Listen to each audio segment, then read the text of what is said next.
আসসালামু আলাইকুম প্রিয় দর্শক, আপনাকে আবারও স্বাগতম জানাই সৌদি ব্লগ চ্যানেলের আরেকটি নতুন ভিডিওতে। আজকে আমরা আপনাদের দেখাবো সৌদি আরবে আমাদের কোম্পানির ভিতরের জীবন।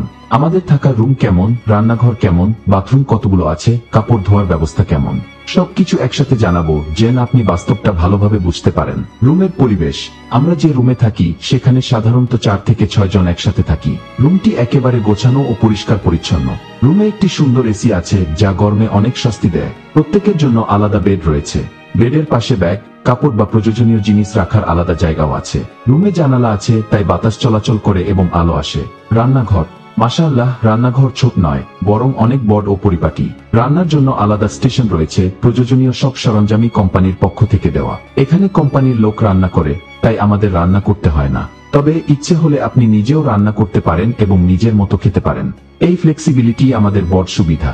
বাথরুম ও ওয়াশরুমের সংখ্যা অনেক। প্রতিটি ফ্লোরেই একাধিক ওয়াশরুম রয়েছে, তাই কখনো লাইন ধরার প্রয়োজন হয় না।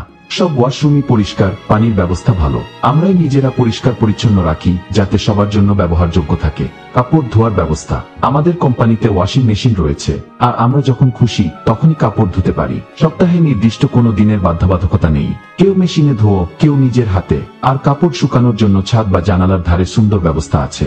এই হলো আমাদের প্রবাস জীবনের বাস্তব চিত্র।